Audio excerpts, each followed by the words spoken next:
can hear the crews in the warm-up area slapping their legs, getting ready, and you can see the call over there of which crews we're going to see.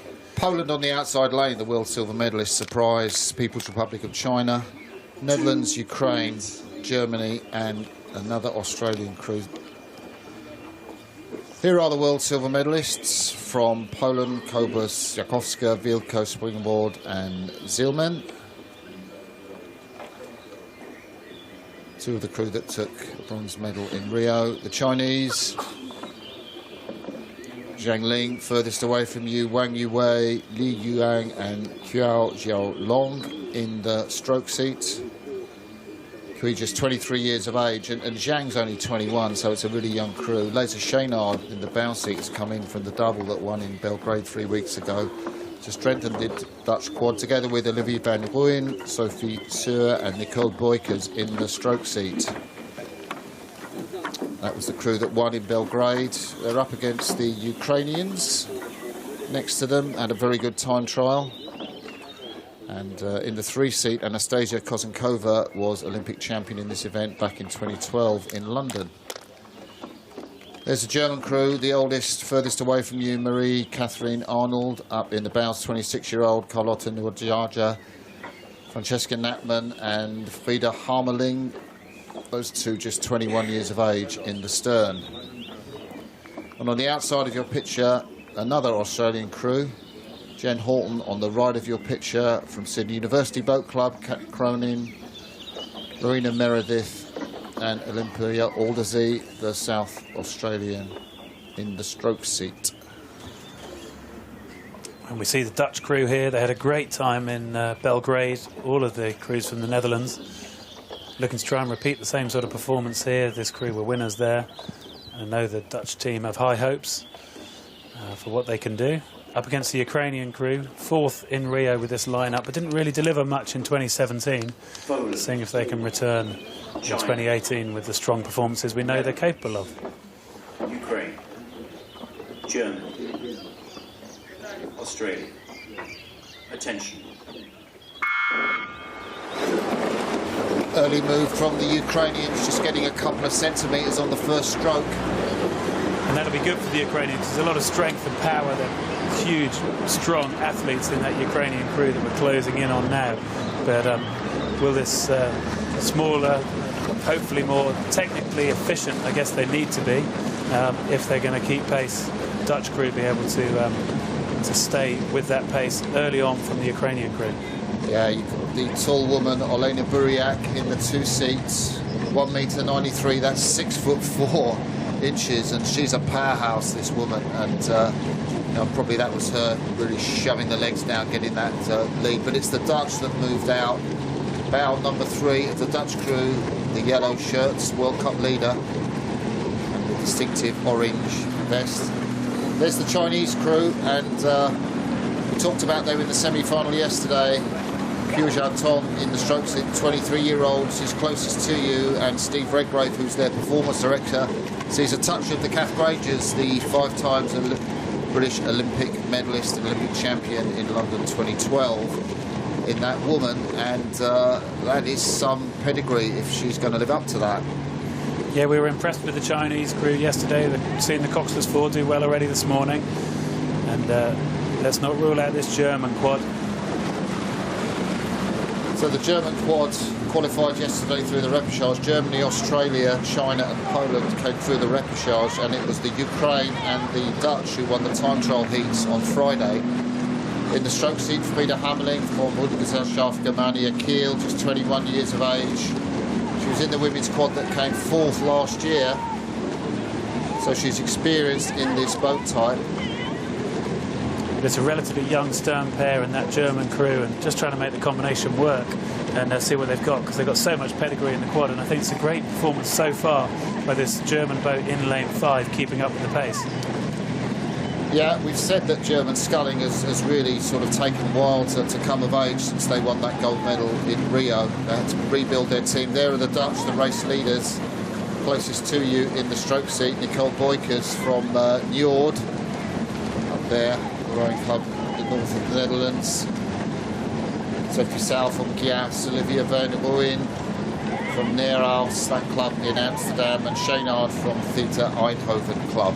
Yeah, we see Lisa Scheenaard there, the only athlete in the picture in the bow seat of the Netherlands crew.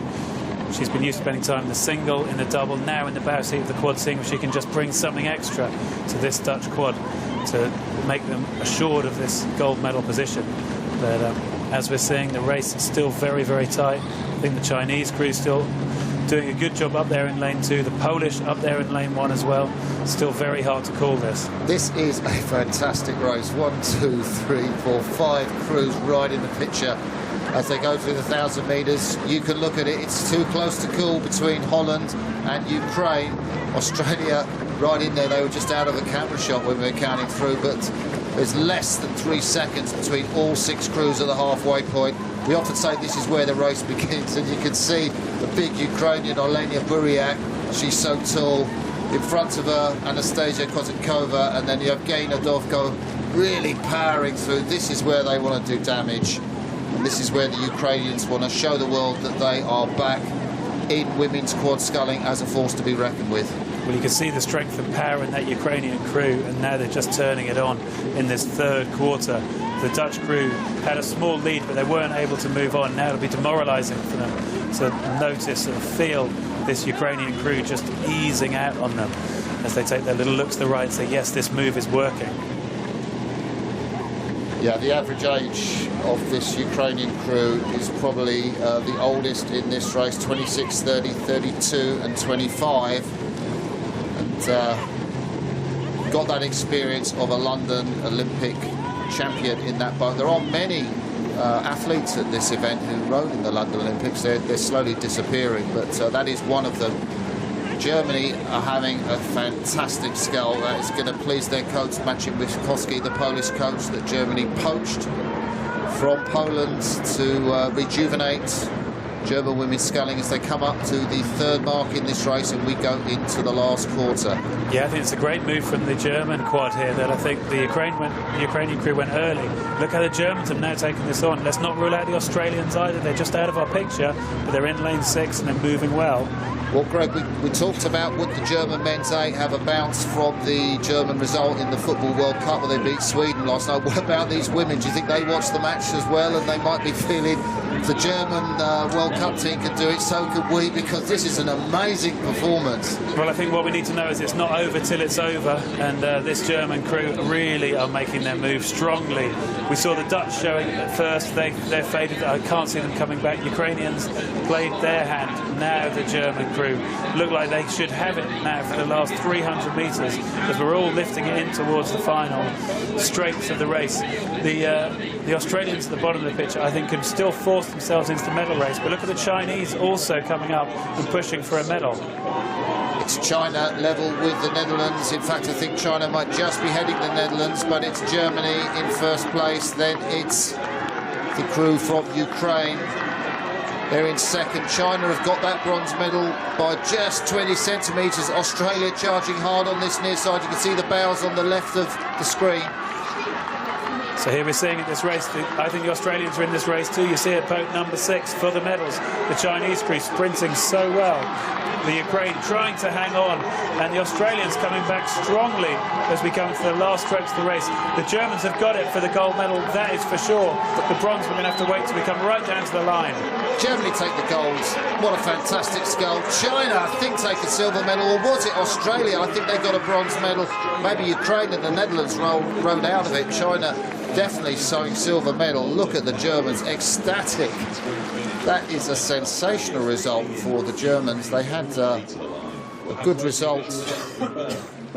What a great race for this young crew, and also for the Chinese crew to come through. They'll be delighted. Steve Redgrave and his programme there will be delighted to get results like this onto the podium for a silver in the quad. Yeah, he's had a personal hand in the selection of this crew, and you know, it shows, you know, the great man knows what he's talking about, doesn't he?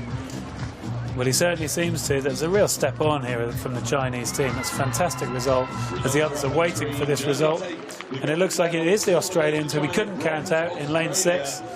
And we didn't see them, did we? Because they were nestling just under the camera, but, you know, the other crews couldn't see them either.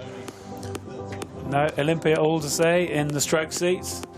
with bag loads of experience, usually in the double, set the world best time a few years ago in that. And we see the Dutch here wearing those World Cup bibs. They'll be very disappointed that they had the lead, but then got pushed right back down into 5th place.